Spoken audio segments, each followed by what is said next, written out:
Bonjour monsieur Jinkers pour l'entretien de votre chaudière.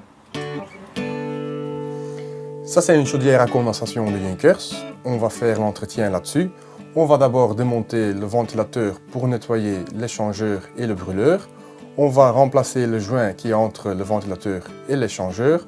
Nettoyage des sondes. On va vérifier s'il y a assez de pression sur l'installation et aussi sur le vase d'expansion. On va nettoyer le siphon. Et à la fin, on va faire une mesure de combustion pour vous donner l'attestation de combustion et de nettoyage.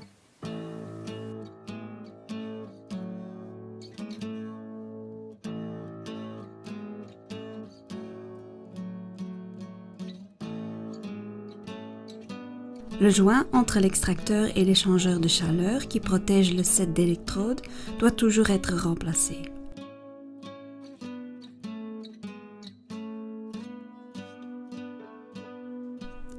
Les électrodes d'allumage sont maintenant bien accessibles et le set d'électrodes peut être démonté.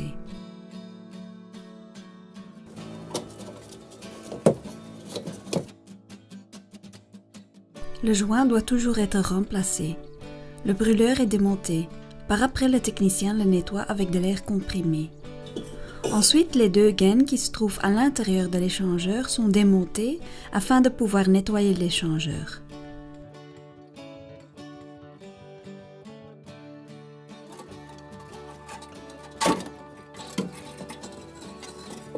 Le regard doit toujours être remplacé et doit donc être démonté. Avant de nettoyer l'échangeur de chaleur avec une brosse, le technicien va d'abord rincer l'échangeur avec de l'eau, afin d'enlever les saletés. Si la chaudière est fortement encrassée, le technicien devra éventuellement rincer avec un tuyau d'arrosage.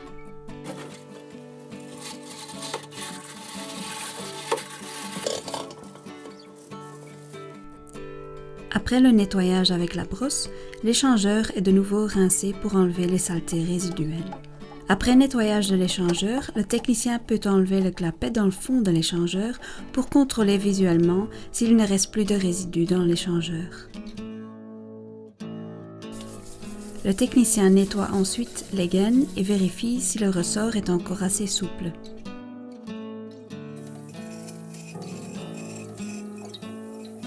Ensuite, le brûleur est nettoyé avec de l'air comprimé pour que les ouvertures soient débouchées.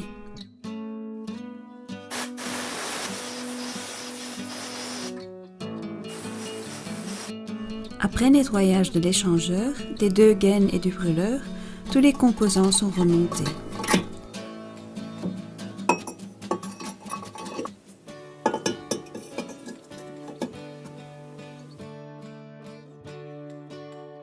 Par après, le technicien nettoie les électrodes d'allumage et la détection de flammes. Il place un nouveau joint pour une bonne étanchéité entre l'échangeur et l'extracteur. Vous remarquez la différence entre l'ancien joint et le nouveau joint. C'est la raison pour laquelle le joint doit toujours être remplacé.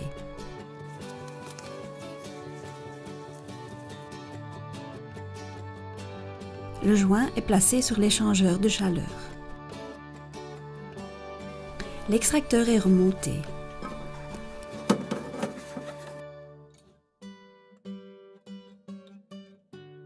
L'écrou est appliqué et vissé pour garantir une bonne étanchéité. Par la suite, les électrodes d'allumage et le contrôle de flamme sont rebranchés.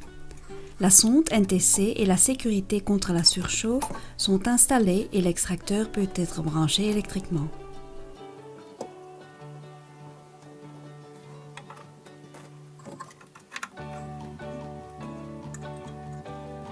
Le technicien fait un contrôle visuel pour vérifier si la membrane ne colle pas ou n'a pas de petites déchirures.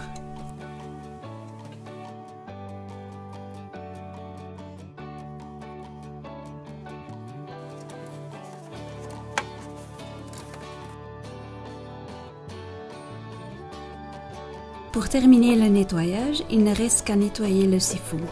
Celui-ci se trouve derrière la partie électronique.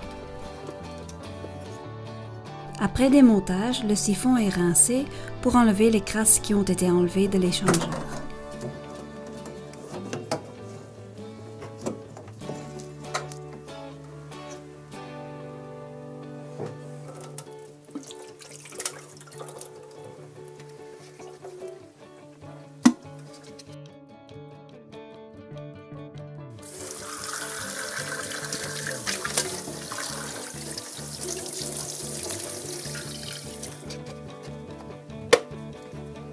Après nettoyage, le siphon doit toujours être rempli d'eau.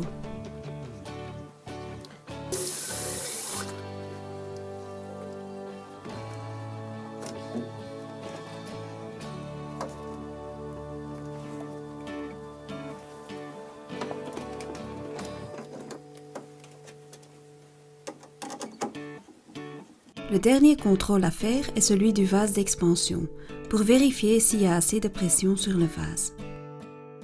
Pour ce contrôle, il faut enlever de la pression de l'installation.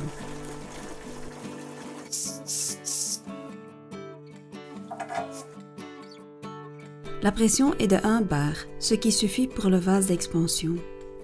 Si nécessaire, il faut gonfler le vase jusqu'à 1 bar.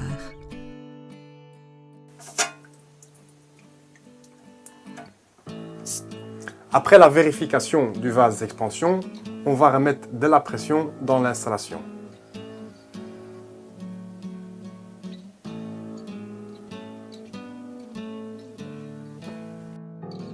Il ne reste plus qu'à contrôler la pression de gaz et à faire l'analyse de combustion. La pression de gaz doit être contrôlée lorsque la chaudière tourne.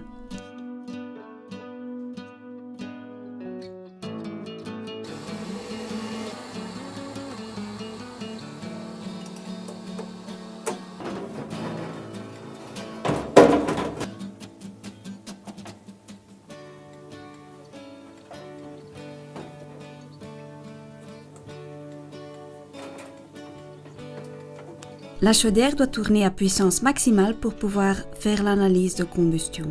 La valeur CO s'élève ici à 42 mg par kWh. La valeur maximale admise est de 110 mg. La température de la cheminée est de 57,8 degrés et la température de l'air amené s'élève à 31,1 degrés. La chaudière a un rendement de 98,6%.